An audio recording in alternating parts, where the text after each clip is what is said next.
Shouting matches in newsrooms, HR departments in disarray, entertainers unsure which opinion best fits their brand. Yup, can only be one thing: another disaster in the Middle East.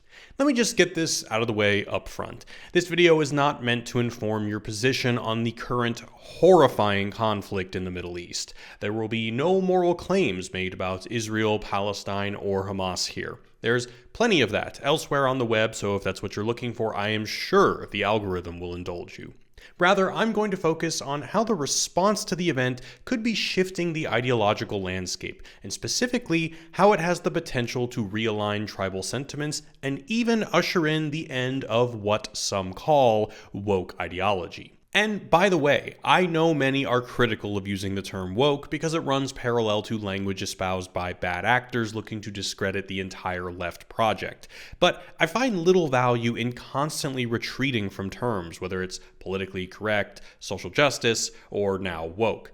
Too often, shifting signifiers conveniently functions as an excuse to not engage with what it signifies, which in this case is a phenomenon worthy of criticism. So, for the sake of clarity, I'll be using the term woke liberally, not to criticize the left as such, but what passes as the left these days. Usually when something happens that stokes cultural passions, it's pretty easy to predict which side is going to adopt which position, but with this event, we're starting to see contradictions that could shake up political alignments. For example, this writer for The Atlantic, a self-identified leftist, describes how the left abandoned her after expressing compassion for Israel. Or this NBC News article, which describes an ever-widening rift the conflict is causing within the Democratic Party. Or this Financial Times article, which pretty much says the same thing.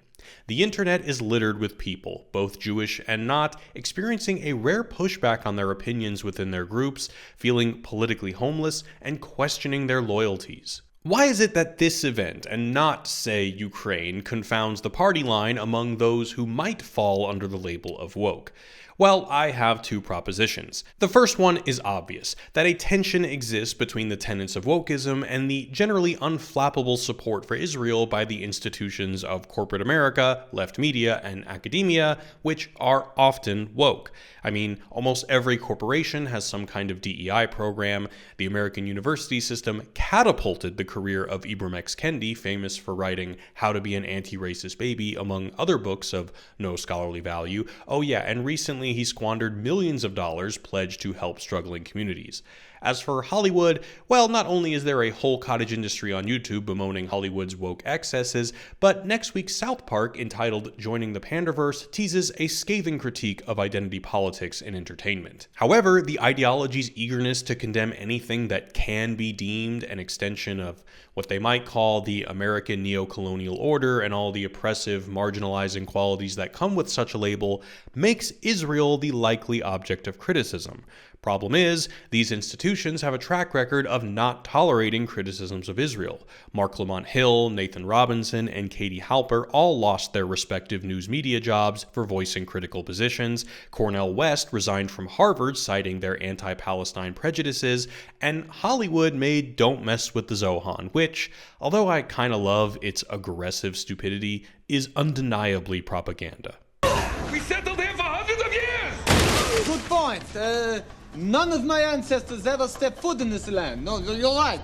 So if woke, a movement propelled by its approval by influential cultural institutions, all of a sudden threatens the interest of these institutions, we may start to see a top-down de-emphasizing of woke tenets.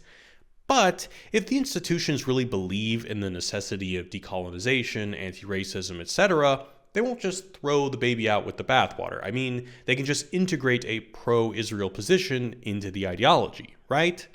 Well, no, I don't think they can, and in order to discern why, we're going to have to look at why woke is adopted in the first place. For this, my second proposition, I'm going to be citing the class analysis of woke ideology espoused by mathematician Alan Sokal. Sokal has been an outspoken critic of the excesses of academia for decades, as he co-authored this book, Fashionable Nonsense, a scathing takedown of intellectual fads in higher education, and also invented the Sokal hoax, or when one reveals the absurdity of scholarly standards by writing a paper full of meaningless, pedantic jargon, then gets it accepted into a real academic journal where it accumulates praise and accolades despite being a total troll. In 2017, a paper was written about midichlorians, a made-up microscopic life form from the Star Wars franchise, even including the monologue about Darth Plagueis the Wise from Revenge of the Sith.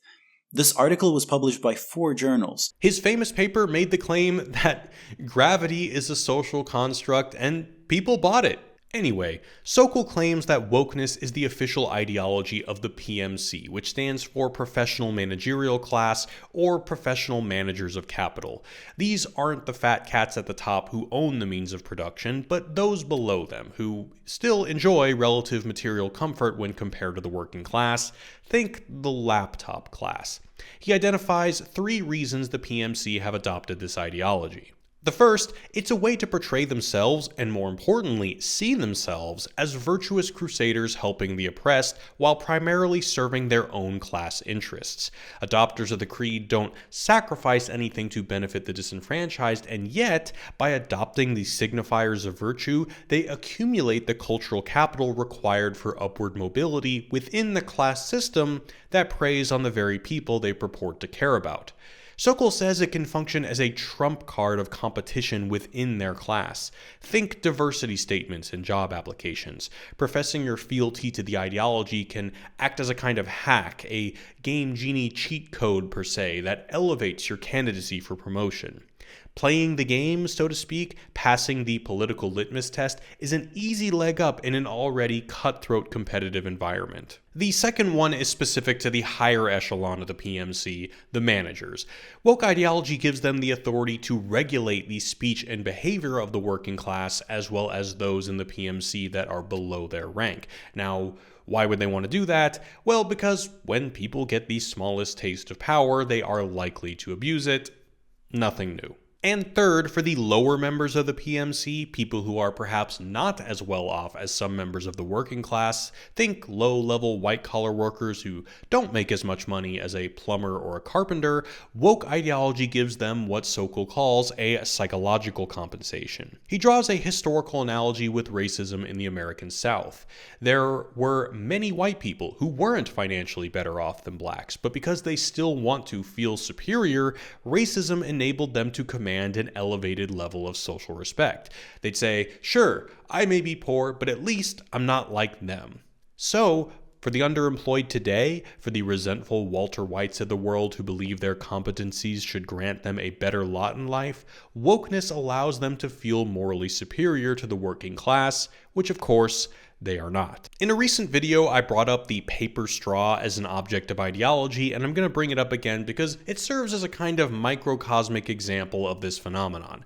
The paper straw does nothing to stop the handful of industrial giants whose emissions alone will ensure inevitable climate catastrophe, but it gives us the psychological benefit of believing we're making a difference by using it. Now, how does Israel-Palestine potentially upset this well-oiled ideological machine? 2 ways. 1, if those at the top wielding institutional authority mandate support for Israel, which may be the case, especially if the conflict gets even more serious, then the previous strategy of the PMC's crusading for those who register low on the intersectional oppression hierarchy will no longer yield competitive advantages in the rat race. And since human beings are, if not completely homo economicus, at least largely economically motivated, it will create an incentive to de-emphasize adopting and perpetuating woke positions.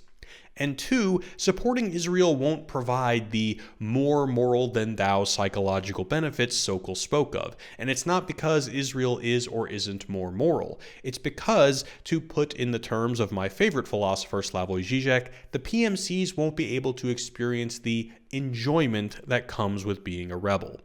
Let me explain. Žižek, via his mentor Jacques Lacan, draws a distinction between the terms pleasure and enjoyment. Pleasures are gratifications, like eating good food, getting a massage, sexual activity, and so on and so on. And so on and so on. Enjoyment is something different. Another word Žižek uses is jouissance, a kind of pleasure in pain, a sensation that is critical to the ideology. For Zizek, the way that we qualify ourselves for membership in a community, whether it be a political, corporate, or social community, isn't by following the rules, it's knowing how to bend them. As such, a system of power under which these communities exist will set up sanctioned transgressions or simulations of threats to the status quo that seem emancipatory, but in reality only serve to reinforce power dynamics by consolidating your identification within the system.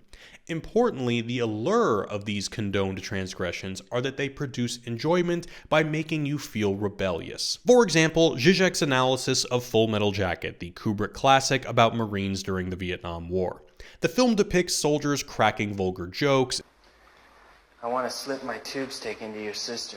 expressing sarcastic sentiments that reveal their disillusionment with the mission, Kite's gonna say the war is now unwinnable. Does this mean that Aunt Margaret's not coming? and outright violating the rules. However, these transgressions don't threaten the war effort. In fact, they strengthen it.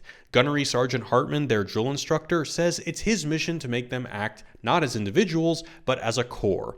Making your bed, doing your steps, hitting the target, etc. isn't enough to make you part of the corps. It also requires telling dirty jokes, trivializing your duties, and taking place in prohibited ritual punishments. These sanctioned transgressions are an essential part of the system's ability to function, because they give soldiers a hit of enjoyment, a scandalous stimulation that comes with risking punishment. The enjoyment makes them feel psychologically compensated for participating in a war that they're otherwise actively against. This form of enjoyment bribes them into participating in the ideological process that perpetuates the war effort. Think back to the paper straw. It's not just that the paper straw purports to help the planet that explains its ideological appeal. The fact that the straw sucks is essential. That it gets soggy, floppy, and dissolves in your drink is part of the benefit, because you get to feel like you've gone through the token amount of unpleasantness to have prevented still inevitable climate catastrophe.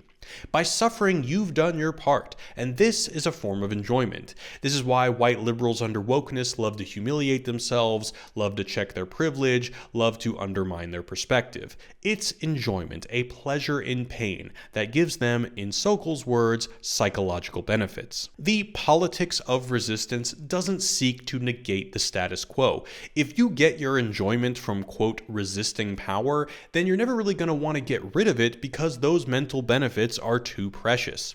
It's kind of like Hans-Georg Miller's analysis of Barbie on the Carefree Wandering channel. He said Barbie is an example of a simulated subversion. Basically, the movie makes all these jabs at patriarchy, which feels like a challenge to the status quo, but that aligns with the encouraged sentiments of the aforementioned basically ubiquitous institutions. Speaking out against patriarchy in this context functions as a simulated subversion. Speaking out against Israel is not. So, if God forbid the conflict in the Middle East explodes into something so serious that institutional powers start mandating a pro-Israel position, it cannot be integrated into woke. Not only because, as some very clearly believe, it runs counter to woke values, but because it doesn't align with the psycho-ideological process that woke runs on. And this contradiction, coupled with the lack of rebel chic psychological benefits, may cause it to gradually phase out. Whatever it turns into will certainly also be an ideology, but without this particular brand of enjoyment, it won't be woke. I don't know if it will be better or worse, but it will be something new. Now, does this mean that woke is actually revolutionary and the centers of power may have unknowingly created the preconditions for their own demise? I don't think so. Most people adopt these positions for social expediency, and as soon as power proposes a different value system to replace it, people will drop wokeness on a dime and pretend they never had anything to do with it. Also, keep in mind, people have super short memories, and if this conflict ends anytime soon, let's hope it does, it's likely we'll all forget about it and things will continue as they were. But either way, I truly believe it's going to be something like this that ushers us into the next ideological phase. It won't be because we've reasoned our way out of the flawed previous ideology. It will be because it no longer helps the powerful and ceases to grant us favorable understandings of ourselves as altruists moving on up in a rich man's world. Hey, if you appreciate the content, I'd appreciate it if you checked out my Ko-fi page where you can support the channel. Links are in the description. You'll also find links to my Twitch page where I'm about to start Alan Wake 2 and my Discord channel where me and some homies talk about less serious issues, mostly movies. Be sure to subscribe for more videos, and I'll catch y'all next time. Peace.